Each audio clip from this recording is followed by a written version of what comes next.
হয়ে ওখানে আসে বসে। রাজু, রাইট? তো এটা ঘটনা। হ্যাঁ, আর হচ্ছে এটা আরেকটা বিষয় খেয়াল করতে হবে, মশারিটা কেমন ভাবে বানাতে হবে যাতে করে মাছি বের হতে না পারে, এবং সুন্দর করে একটা দেখেন এই করবেন যে নেটিং করে সুন্দর করে ভিতরে যাওয়া আসা একটা এই করে দিবেন। আপনি সেটআপটা কিন্তু দেখে রাখেন যেহেতু আপনি করবেন। হ্যাঁ, তো এইভাবে করে কিন্তু আপনি সেটআপটা তৈরি করতে হবে। রাজু, আর কিছু? না, কিছু না, ডিম দেখাতে পারলাম না, এটা তো সমস্যা। ও আচ্ছা, ডিম দেখাচ্ছে, ডিম তো আছে, এগুলো তোমরা ফেসিং হয়নি, ডিম দেখায়, এই যে ডিম তো এখানে আছে, ডিমগুলো ফুটে গেছে বলে। এটা ফুটে, ও সরি, তারপর দেখি এটা একটু দেখা, মানিক দেখ, তুই দেখ ওই কাঠের ফাঁকে যেটা ডিম পাড়ে। আমরা ডিমটা ধরেন যে হলো, আমরা ডিমটা শুনতে ভালো করে দিত, ডিমটা হচ্ছে কাঠের মধ্যে পারছে, ডিমটা তো সংগ্রহ করতে হবে। আপনারা একদিন পর পর ওই কাঠের ফাঁক থেকে যে ডিমগুলো পারছে ওগুলোকে ব্লেড দিয়ে হোক বা চাকু দিয়ে হোক নিয়ে এসে একটা সাদা পেপার রাখবে, সাদা পেপার থেকে এটা ধরেন দাদা, সাদা পেপারটা রেখে আপনি যখন সেটা দেবেন, এই যে আপনারা এটা কি ডুঙ্গি মাটির, আপনার প্লাস্টিকের যে আরসি বোতল আছে সেটাও কিন্তু করতে পারেন, বা আপনাকে মেন কথা এরকম সেট আপ দিতে হবে যেখানে আপনি ডিমটা রাখবেন। মেন কথা আপনি যেটা দিবেন না, এখানে এরকম কিন্তু মশারি নেট দিবেন, এই সুন্দর করে বাঁধবেন, এখানে বাঁধা আছে, এবং ডিমটা কি করবেন, এখানে এগুলো কিন্তু সব ফুটে গেছে। হ্যাঁ, এগুলো কিন্তু খোলস, এগুলো কিন্তু খোলস। এই ডিমটা এখানে দিলেন, দেওয়ার পরে প্রসেসটা হলো কি, যে এরকম একটা গাবলা নেবেন, ছোট্ট একটা গাবলা, এখানে অনেক ছিল না, এই যে এখানে কিন্তু আপনি কি করবেন, এখানে হচ্ছে আপনি যে কোনো ধরনের পোকা সরা হোক বা হচ্ছে আপনার সামান্য পরিমাণে গমের ভুসি হোক, যে কোনো ধরনের খাবার এইখানে আপনি রেখে দিন। ওকে, খাবারটা কিন্তু একটু ভেজা ভেজা থাকবে। তো দেখা গেছে কি এটা ভেজা ভেজা ভাব, আপনি এখানে সুন্দর করে রেখে দিলেন। আর হচ্ছে এরকম একটা নেট দিয়ে, এই যে এই নেটটা দিয়ে, এরকম নেট, এই যে এরকম নেট দিয়ে কি করবেন, এই যে এটা দেখুন এখানে কিন্তু হিচিং হয়ে গেছে না, এই যে দেখেন এটাই সেটআপটা দেখেন। আর এটা দিয়ে কি করবেন, সুন্দর করে এবার ঢেকে দিবেন যাতে করে মাছি বা কোনো কিছু যেন না, কোনো কিছু মাছি যেন ওই ডিমের মধ্যে বসতে না পারে। এইটুকু পর্যন্ত আপনি হিচিং পর্যন্ত ঠিক ছিল, আপনি বুঝতে পারছেন? তো এই যে হিচিংটা হওয়ার পরে এই সর্বোচ্চ 2 থেকে 3 দিনের মধ্যে হিচিং হয়ে যাবে। রাজু, রাইট? তো এই যে হিচিং হওয়ার পরে এইটাকে আপনার অন্যদিকে রেখে দিলেন, বাস। ওকে, রাখার পরে এখানে কিন্তু 7 দিন যখন বয়স হবে এটার, তাহলে এখানে খাবার কি কি দেওয়া ছিল ভাই? এখানে আপনার লাউ বেগুনের যেটা নষ্ট অংশ, অথবা আপনি সামান্য ফিড বা হচ্ছে গমের বা এটা একটু দিয়ে এখানে রেখে দিন। হ্যাঁ, দিয়ে আপনি ওটা হিচিংটা করলেন, 7 থেকে 8 দিন পরে আপনি ওখানে কিন্তু গ্যাস গ্যাস করবেন, ঠিক আছে? তখন ওইটাকে আপনি কি করবেন, এই যেভাবে করে, এই যেভাবে করে আপনারা কি করবেন, রাজু এটা এই করে দেই নাকি, এটা খুলে পাত্রের মধ্যে রাখতে হবে নাকি? এই দেখেন একটা জিনিস খুব ইন্টারেস্টিং, এই জন্য আমি আমার ম্যানেজারকে খুব এক্সপার্ট মনে করি, কেন জানেন? দেখেন একটা জিনিস খেয়াল করেন, এই কিরকম তুমি দেখাও, দেখো এই যে গাবলা সেটআপ, দেখো গাবলা এবং মাটির কলস, ও কিন্তু এটাতে তো করতে পারতো, এটাতে করতে পারতো। দেখেন উপরে কিন্তু সুন্দর একটা তাপমাত্রা, একটা এই আছে, টিন আছে, আর আবহাওয়াটা কিন্তু এখানে একটু একটু গরম আছে। দেখেন ভালো করে বোঝেন, পোকা চাষের জন্য আপনার 30 থেকে 32 ডিগ্রি তাপমাত্রা কিন্তু এনাফ, রাজু, তাই না? 30 থেকে 32 ডিগ্রি তাপমাত্রায় কিন্তু ওই পোকার কিন্তু হিচিংটা কিন্তু ভালো হয়। কিন্তু তুমি একটু ওই দিকে যাও, তাহলে দূর থেকে নাও, মানে ওদের কাছে আসি। তো সেক্ষেত্রে হচ্ছে কি, বা এটা বেশ শব্দ করে মাথায় হবে। হ্যাঁ, তো এই তাপমাত্রাটা কিন্তু খেয়াল করতে হবে। ওর বুদ্ধিটা দেখেন, ম্যানেজারের বুদ্ধিটা দেখেন, সে কিন্তু এই যে প্লাস্টিকের পাত্রে না রেখে হিচিং থেকে যে ডিম মানে লার্ভাটা বেরিয়েছে ওটা কিন্তু ওখানে না রেখে সে কি করছে দেখেন, মাটির এখানে রাখছে। এটা কি আপনারা দেখতে পাচ্ছেন? কিরকম তুমি দেখাও একটু, মাটির চাড়িতে রাখছে কেন? কারণ মাটির চালিতে রাখলে কিন্তু তাপমাত্রা কিন্তু ভালো থাকে, গ্যাস কিন্তু কম হয়, পচা সরাতে একটু হলেও কিন্তু গ্যাস হয়। কিন্তু মাটিতে যখন রাখবেন, এখানে কিন্তু দেখেন গন্ধ হচ্ছে কি কারণে, হয়তো একটু পচা সরার কারণে কিন্তু গন্ধ হচ্ছে, কিন্তু ওই লেভেলে গন্ধ নাই যে লেভেলে আপনি থাকতে পারবেন। একটু কেন তুমি এখানে আসো, দেখেন এখানে দেখেন, যখন আপনি ওই হেচিং থেকে যে লার্ভাগুলো আসবে, মানে প্রি লার্ভা যেটা, হ্যাঁ, ওটা নিয়ে এসে এখানে যে পচা সরা, এখানে কি কি দেওয়া আছে রাজু একটু বলে দাও তো খাবারগুলো। এখানে তরমুজ আছে, তারপর হচ্ছে বেগুন আছে, কল্লা আছে। একটু তুমি এটা দিয়ে একটু এই করে দাও। এখানে দেখেন এই যে আপনার হচ্ছে তরমুজ আছে, তারপরে বেগুন আছে, মানে আলু টালু যা আছে সবকিছু, নষ্ট জিনিসগুলো, হ্যাঁ নষ্ট জিনিস যেগুলো মানে খাওয়া যাবে না, এই ধরনের জিনিসগুলোকে নিয়ে আসে এখানে দিতে পারবেন, সমস্যা হবে না।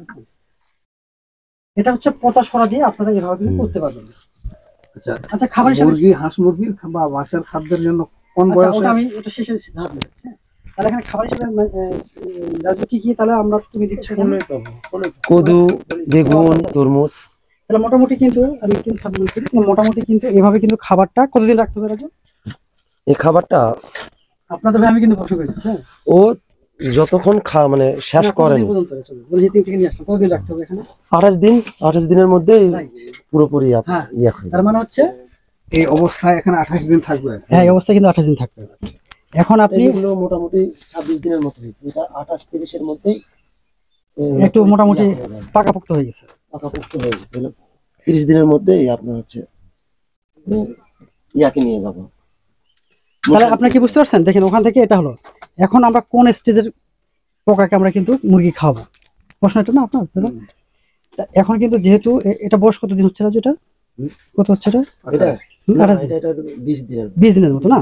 তার মানে 22-23 এর মতো। আচ্ছা, এটা কিন্তু ছোট। এটা ছোট, এটা বেশি দিন না। আচ্ছা। 8 দিন থেকে 7 দিনে। আচ্ছা ওকে, ওটা অনেক ছোট।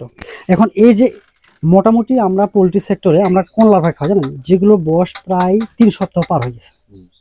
মুরগির বয়স, মুরগি বয়স না, এই পোকার বয়স 3 সপ্তাহ পার হয়ে গেছে, আবার হচ্ছে 1 মাসের নিচে, মানে কালো কালো হওয়া ভাব হওয়ার আগে এবং 3 সপ্তাহ পরে, এইটা যেমন 20 দিন হয়ে গেছে, এটা কিন্তু কালকে পরের দিন এটা খাওয়ার উপযোগী হয়ে যাবে।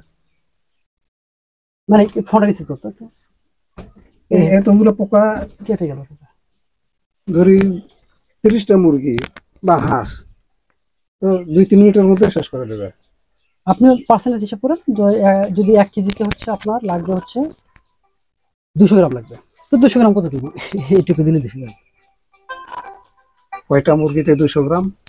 1 কেজিতে আপনি দিবেন হচ্ছে 200 গ্রাম। এক মুরগির ওজন 1 কেজি। ওজনটা আমার ডাজ নট ম্যাটার, আমার ম্যাটার হলো খাবারটা। ও 1 কেজি ও আচ্ছা আচ্ছা আচ্ছা, বুঝলাম বুঝলাম। মানে আপনি সর্বোচ্চ 1 পা পর্যন্ত দিতে পারবেন। আপনি 1 কেজি খাবার দিবেন না, 1 কেজি খাবার আপনি 2 কেজি, তাহলে 1 কেজিতে কতগুলো দিতে হবে? 200 থেকে 1 পোয়া, মানে 250 গ্রাম। এই যে এটাকে কি করবেন, খাওয়ানোর নিয়মটা কি জানেন?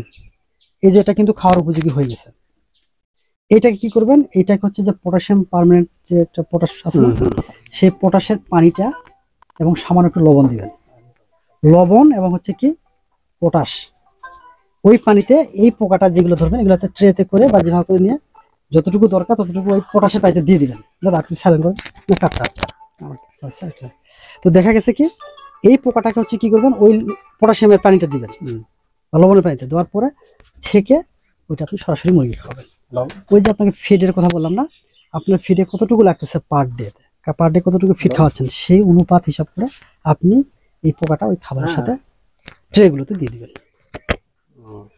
আর শুকাবার জন্য ওই ওই পানিতে পটাশিয়াম পারম্যাঙ্গানেট ওটাতে বা ওই লবণ পানি ওটাতে ধুয়ে পরিষ্কার করে সরাসরি যতটুকু খাদ্য হিসাবে খাইলো আর বাকিগুলো না, বাকিগুলো না, আপনাদের যতটুকু লাগবে ততটুকুই তো আপনাকে ভিজাতে হবে, কারণ তো লবণ থাকার কারণে সে তো আর মানে বাঁচবে না। যতটুকু লাগবে 1 পোয়া লাগলে 1 পোয়া, হাফ কেজি লাগলে হাফ কেজি, ওই পটাশের পানিতে নিয়ে ধুয়ে ওকে দিতে হবে। আপনি কি বুঝতে পারছেন? এখন আপনার 1 কেজি লাগবে, তাহলে আপনি কি 2 কেজি ভিজাবেন? না, 1 কেজি ভিজাবেন। জাস্ট এটা হচ্ছে আপনার কি মুরগি খাওয়ানো উপযুক্ত। এর বয়স যখন 30 দিন হয়ে যাবে, 28 থেকে 30 দিন যখন হয়ে যাবে, তখন ও আস্তে আস্তে কালো হয়ে যাবে। যখন কালো হয়ে যাবে তখন কোথায় নিয়ে যাবেন বলেন? প্রথমে মশার ভিতরে, এই যে মশা, রাইট। ও যখন কালো হয়ে যাবে তখন সে কিন্তু মশার ভিতরে চলে যাবে।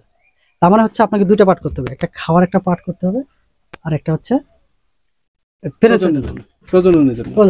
রাজু আর কিছু সাপ্লিমেন্ট আছে এরপরে? তাহলে তুমি কি করো, তুমি কিভাবে এটাকে এই করতেছো? 2টা পার্ট করতেছো, খাওয়ার জন্য আর হচ্ছে তুমি কিভাবে রেডি করে দিচ্ছ বলো? খাবারের জন্য 20 থেকে 22 যেটা দিন, আমরা নিয়ে যাই প্রতি হ্যাঁ, সপ্তাহে, এই যে আমরা 22-24 দিনের মধ্যে যেগুলো আছে এগুলোকে আমরা হচ্ছে আলাদাভাবে রাখি। যেগুলো হচ্ছে আমরা মাছি করব সেটাকে একটু আলাদাভাবে রাখি দিই, কারণ একটা চারের মধ্যেই রাখলে মোটামুটি ওরকম 10টা চারের হয়ে যায়, সেজন্য ওটাকে আলাদাভাবে রাখা হয়। আর বাদ বাকিগুলো বিক্রি করা। আচ্ছা, আরেকটা বিষয় হলো যে আমরা যখন হিউজ পরিমাণ যখন প্রোডাকশন আসে আমাদের, হ্যাঁ, এখন কিন্তু প্রোডাকশন সময়, তখন কিন্তু আমরা এই যে নেটটা দেখো, একটু নেটটা দেখো, এই নেটটা একটু বলে দেন নেটের ঘটনাটা। এই নেটটা কেন? এই নেটটা হচ্ছে কেউ যদি নিতে আসে সেক্ষেত্রে আমরা এই নেটটা পোকার ইয়াকে পরিষ্কার করার জন্য চালানি এই যে খাবার যে চালনি হিসেবে চালনি হিসাবে ব্যবহার করা তাহলে হয়। হচ্ছে কি যে কেউ যদি নিতে চায় আমাদের কাছ থেকে তাহলে আমরা চালনিতে ই করে ফ্রেশ যেটা লার্ভা সেটা বা পিউপাটা আমরা বিক্রি করি। আর বাকি যেগুলো থাকে সেগুলো আমরা কি করি, এগুলো তো আমি তো যদি নিয়ে যাই পোটাশের ওই পানিতে তো এমনিতেই পরিষ্কার হয়ে যাবে, তখন আমরা ওইটাকে সরাসরি খাই। এই হলো মোটামুটি ডিম থেকে লার্ভা, লার্ভা থেকে পিউপা, পিউপা থেকে মুরগি খাওয়া, আবার হচ্ছে প্রিন্সেস রোল। দাদা আপনার কোনো প্রশ্ন থাকলে আমরা আজকে বিদায় নিব, নাকি আর কোনো প্রশ্ন এখন আপনারা ভাবেন? ওই মুরগিকে যতটুকু খাওয়ালাম কিন্তু শুকাবার জন্য এগুলাকে না আপনি কি শুকাবেন? আপনি সরাসরি মানে দিয়ে দিচ্ছেন তো মুরগিকে, শুকানোর তো প্রয়োজন নেই তো, আপনি কেন শুকাবেন? না, অনেক সময় দেখা যায় কি, যদি বাড়তি হয়ে যায়, যদি অতিরিক্ত হয়ে যায়, অতিরিক্তগুলো আপনার প্যারেন্টসের জন্য যদি অতিরিক্ত হয়ে যায়, হ্যাঁ সেগুলো তো আপনার প্যারেন্টসের জন্য করবেন, রেখে দিবেন। আর যদি যেগুলো খাওয়ানোর পরে যেগুলো বাড়তে থাকবে সেগুলো সব প্যারেন্টসে ছেড়ে দিবেন। এটা তো যেহেতু সর্বনিম্ন হচ্ছে আমাদের এই সার্কেলটা যায় হলো প্রায় 45 থেকে 50 দিন সার্কেলটা, তো 45 থেকে 45 দিনের মধ্যে তো আপনি তো প্রতিদিনে তো হলে তো খাওয়াবেন তো অল্প অল্প, তাই না? হ্যাঁ, তো সেক্ষেত্রে দেখেন তো এই জিনিসগুলো কিন্তু আপনাকে ওই কিছু অংশ কিন্তু প্যারেন্টসের জন্য পাঠিয়ে দিতে হবে আর কিছু খাওয়ার জন্য। আচ্ছা তাহলে এগুলো নিয়ে যাওয়ার আগে আমাদের বাড়িতে এগুলো নিয়ে যাওয়ার আগে আমাদের পূর্ব প্রস্তুতিটা তাহলে চারি দরকার, প্রথমে মশারি দরকার, আর একটা কমপক্ষে একটা চারি দরকার আচ্ছা প্রাথমিক ভাবে, আর এরকম ওই রাইট, মানে এক গুণ বা যেহেতু আপনি তো ওটাকে ডিম ফুটাবেন, হ্যাঁ আমরা একটা নোট করে দিব। তাহলে হ্যাঁ, ভালো হ্যাঁ, প্রশ্ন করছেন। তাহলে আপনাদের সেটআপটা কি হবে, এটা মশারি এবং হচ্ছে যে পিউপা যেটা নিয়ে যাবেন সেটাকে রাখার মতো গাবলা বা হচ্ছে হ্যাঁ ওইগুলো হচ্ছে আমি নোট করে দিব। তো মোটামুটি ওইটা নিয়ে মশারিতে, হ্যাঁ এই মশারি তখন মাছি আসবে, ডিম সংগ্রহ করবেন, এভাবে করে হিচিং করবেন মোটামুটি এই। আর আরেকটা বিপজ্জনক গুলো কি কি, ওই যে চিকা ইঁদুর এগুলো? হ্যাঁ, চিকা ইঁদুরের বিপজ্জনক আর একটা বিষয় হলো ঘরটা একটু ভালোভাবে করতে হবে এবং মশারি দিয়ে ঘেরতে হবে যাতে চিকা ইঁদুর এই ধরনের কোনো কিছু যেন আক্রমণ না করে। মশারি এরকম ঢাকা থাকলে তো চিকা ইঁদুর তো ঢুকতে, পোকা ব্যাং এগুলো ঢুকতে পারবে না। অন্তত ইঁদুর আর চিকাটা এগুলা খুবই ঢুকে, আমার এখানেও অনেক ভাবেই ঢুকছে, অনেক ফুটো করে দিছে। এগুলো কিন্তু খুবই মিষ্টি লাগে নাকি কিছু বুঝি না, প্রচুর খাই কিন্তু পোকাগুলো। যাই হোক, তো এই যে যেটা আমাদের বললো ভাই, হ্যাঁ যে এটা হচ্ছে মেন হচ্ছে সমস্যা সৃষ্টি করে, মেন সমস্যা সৃষ্টি করে হচ্ছে চিকা ইঁদুর আর মাঝে মাঝে পাখি। হ্যাঁ। কারণ এরা তো এরা কিন্তু খুব খায়, ওরা কিন্তু মজা পেলে কিন্তু ওরা ছাড়বে না, এই জন্য কিন্তু আপনাকে কিন্তু চারদিকে আমরা ভাবে নেটিং করতে হবে। তবে এখানে আমাদের মাছিটা খুব একটা ডিস্টার্ব দেয় না, এখানে কিন্তু মোটামুটি হচ্ছে ইঁদুরটা, হ্যাঁ তো এই সতর্কতার জিনিসগুলো কিন্তু আপনাদেরকে মানে খেয়াল রাখতে হবে, তাহলে দেখবেন যে আপনাদের কোনো সমস্যা হবে না। এখন আপনারা সিদ্ধান্ত নেন। তো সর্বশেষ আপনাদের কি প্রশ্ন স্যার? এই পানি কিসের জন্য দেওয়া ও আচ্ছা আচ্ছা রাজু, এই পানিটা মূলত হচ্ছে আপনার যে মাছিগুলো আছে এই মাছিগুলোর জন্য, ওরা কিন্তু অন্য কোনো খাবার খায় না, শুধু পানি খায়। হ্যাঁ, এই পানিতে কোনো কিছু দেওয়া আছে? আপনি হচ্ছে এখানে মিষ্টি দিতে পারেন, চিনি বা যে কোনো জিনিস, এটাতে হচ্ছে আপনার হচ্ছে ডিমের পরিমাণটা বেশি আসে। আপনি যদি চিনি দিতে পারেন, না চারিতে না এমনি থেকে পড়তেছে, এটাকে কমাই দিবেন, সারাদিনে হয়তো একটু একটু করে যাবে। মানে সিস্টেম হলো কি, যেহেতু যখন তারা ডিম পাড়তে শুরু করবে, হ্যাঁ তখন ওরা কিন্তু খাওয়া দাওয়া কমিয়ে দেয়। না, আপনি যদি মনে করেন যে কিছু দিব মানে পাত্র, যাতে উপরের পানিটা যেন নিচে না পড়ে, সেক্ষেত্রে আপনি রাখতে পারেন, সমস্যা নেই। তাহলে ওই পানির লাভটা হইলো, দেওয়ার লাভটা হইলো মাছি খাবে, মাছিটা হচ্ছে ওই পানিটা খায়। পানিটা। দাদা আমি আপনাকে বলি, সেটা হচ্ছে কি, যখন এরা কালো হতে শুরু করে তখন আপনাকে বুঝতে হবে তারা খাওয়া দাওয়া ছেড়ে দিচ্ছে আস্তে আস্তে করে। যত ওরা কালো হতে থাকবে তত কিন্তু খাওয়া দাওয়া ছেড়ে দিবে। যখন ছেড়ে দেয় তখন তো তাদের তো একটু হলো পানি পিপাসার বিষয় থাকে, এনার্জির দরকার হয়। তখন ওই যে চিনি মিশ্রিত পানি বা গুড় বা হচ্ছে মিষ্টি জাতীয় কোনো কিছু দিয়ে ওই পানিটা যখন আপনি স্প্রে করবেন তখন ওই মাছিগুলো ওটা খায় এনার্জি নেওয়ার জন্য, তখন কিন্তু মাছিটা কিন্তু অত দুর্বল হয় না। আর কিছু? হ্যাঁ, মোটামুটি ধারণা হয়ে গেছে, মোটামুটি একেবারে যে পরিষ্কার ধারণা পাইলাম এমনটা বলবো না, না মোটামুটি করতে করতে কিন্তু ধারণা হবে, আপনি দেখেই সবকিছু যখন নিজে আরম্ভ করবো তখন হবে আসল ধারণাটা পাবো। হ্যাঁ, আর কিছু বলবেন? তো আপনি তো একদিন রাতারাতি তো আপনি আসলে ধারণা পাবেন না ভাই, এটা তো এত সহজ ব্যাপার না, আমরা 4 বছর ধরে এটার পিছনে লেগে আছি, হ্যাঁ আমাদের সহজ না। অনেক শিখার আছে এগুলো। এই যে আমাদের যিনি এক্সপার্ট ছোট ভাই, উনি কিন্তু অনেক মেহনত করে, হ্যাঁ, অনেক এই যে ঠান্ডার মধ্যে কিন্তু সে দেখেন শীতের মধ্যে, এটা ব্যবহার করতে হবে। হ্যাঁ, এই যে এটি দেখো, যখন মাছি আসবে তখন আপনি দেখো, spray এই কিরণ। করতে হবে। এটা দেখো, মশারি। হ্যাঁ, মশারিতে, তাহলে ওরা হচ্ছে নিজে থেকে এই পানিগুলো খেতে পারবে। মশারির চারদিকে আপনি স্প্রে করবেন। হ্যাঁ। আচ্ছা আচ্ছা আচ্ছা আচ্ছা। আর কিছু বলেন? ধারণা তো একদিনে পাবেন না দাদা, এই আধা ঘন্টা 1 ঘন্টার জন্য আসলে যদি শিখে যাই। হ্যাঁ, আচ্ছা, আমরা তাহলে আজকে এই পর্যন্তই। আর যদি কোনো কিছু জানা থাকে আমরা ওখানে বসে কথা বলবো। হ্যাঁ হ্যাঁ হ্যাঁ। তো সর্বশেষ আপনারা ভালো থাকেন, আপনাদের একটা আইডিয়া দেওয়ার চেষ্টা করছি, আমাদের জন্য দোয়া করবেন, এবং আপনাদের যদি কারো পোকা লাগে বা পিঁপড়া লাগে যোগাযোগ রাখবেন, আমরা আমাদের যতটুকু লাগে আপনাদেরকে আমরা দিতে পারবো। তো সে পর্যন্ত আপনারা ভালো থাকুন, সুস্থ থাকুন, আজকে এই পর্যন্ত।